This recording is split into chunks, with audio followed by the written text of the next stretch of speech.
was on the Harvard 2000 Slam team. This is a different format altogether.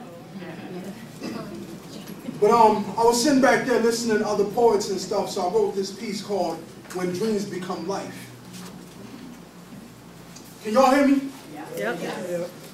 When dreams become life, we'll respect and love Dr. King, throw a fist up for Malcolm X, throw a love sign to pictures of Kennedy. We'll remember that we live now on the roads that they created. Openly debated oppression and gun sites of extremists. We'll remember Ella Baker organizing youth. Elaine Brown making angry black men uncouth while showing the world the forgotten strength. When dreams become life. We won't need radios and TV to teach us our history. We'll be on street corners remembering when and creating now, while selling realities of uplifting each other up. Books bearing beautiful women of hip-hop. 93.7 won't make us rock. When dreams become life, the city of homes will be forced to build more homes by those of us that remember our past. The home of volleyball will cease to be the home of segregation. Yes, we can will become, we already did. Together we can will be, together we heal. When dreams become life. The votes of American would throw fascists out the White House. And one mistake in your life will means the lights will go out and hide children that cry of hunger. When dreams become life, misery won't feel spoken word no longer. I have a dream.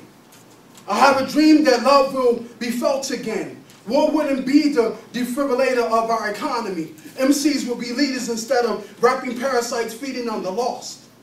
I have a dream that people would be judged by their leadership, not by the contents of their bank accounts, fueled by embezzlement and the robbing of the poor.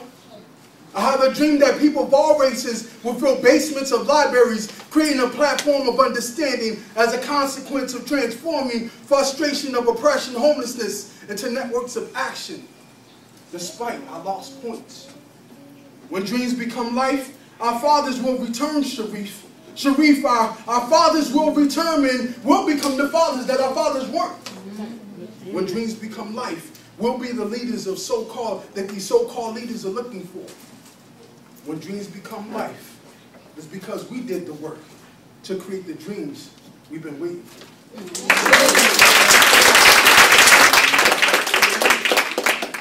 Yo, if y'all know this song, y'all can sing it with me because I can't sing that well. And it goes like this. Amazing grace, how sweet the sound that saved a wretch like me. I was going to mess with that too. I was lost, but now I am found. Hold up.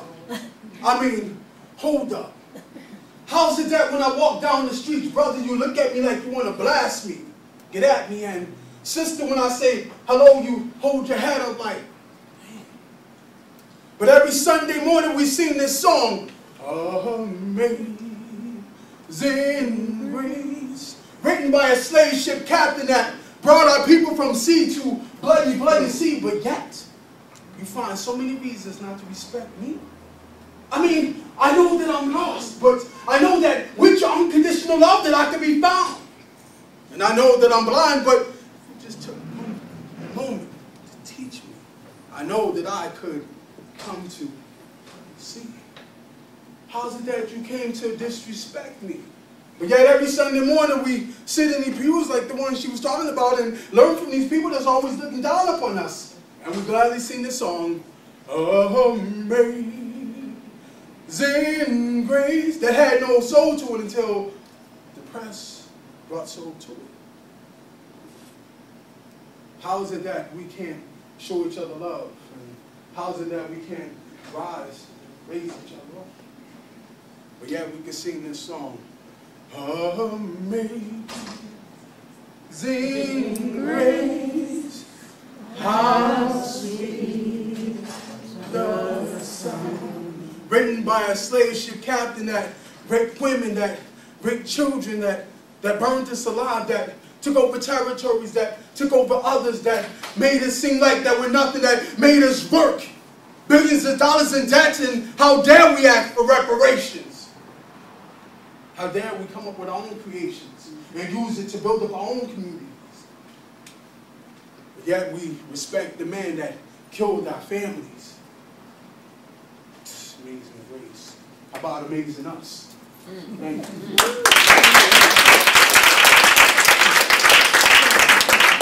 All right, guys. Peace. Now I'm getting in trouble for this poem, man. It ain't even religious. It's called The Woman's Right to Choose. I'm going to take 10 seconds just to let y'all know. This is an old event that we did, but it's got my information on it. We're working with the original pioneers of hip-hop to bring it back to the community, stand against the objectification of women, and, you know, people out there, you know, making money off the destruction of our community. So if you guys want to get involved, my information is right here. Got a sign-up sheet. This is called A Woman's Right to Choose, and I wrote this piece because we have a lot of politicians out there, rich men telling women what to do with their bodies. And I just listened to what women around me were saying. A woman's right to choose. Who am I but a man when I don't stand with the woman? For centuries, mindless babble paved roads we've traveled. And where we at is so lost. Men run from the emotional cost of love and defeating lust. A girl mom's cries in disgust. Belly swollen from mindless sex play. Demanding she raises that baby today, so she does, and she raises it strong. While babies pops on heroin, on crack leaves them alone. Sometimes it's the other way around. Nightfall, tear pounds the ground. Heart of an emotional man searches for that loving hand to caress him and the child he raises. Every night on his knees, it's her he prays for.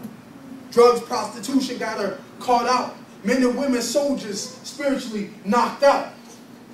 No help from political powers controlling these lives of ours. But yet they want to control the womb. We must not give up the fight too soon.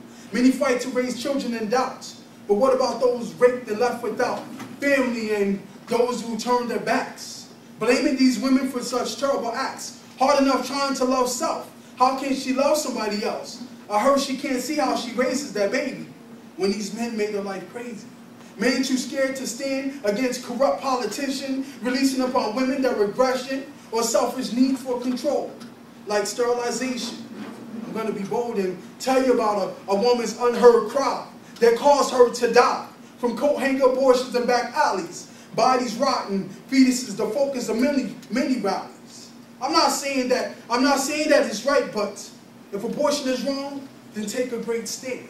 Because women's lives are ran by these men who never loved their mother, who killed his brother, who backstabbed his neighbor, who's too afraid to correct his own behavior. Sometimes I wonder why my mom brought me here. DSS made me live in fear. Took rights from my mom and put me with my dad, who children raped us and made us forever sad. This system is too unstable to run a woman's life. It takes a community to raise a child. But we ain't got that, so problems are running wild. So let's take the time and do something right. Take the power from a bigoted system and give a woman her right. I remember there was a story about a woman who they said was a prostitute. The preachers, the pastors, everybody wanted to stone her. But a man hugged her and said, "Ye without sin cast the first stone." He never left her alone.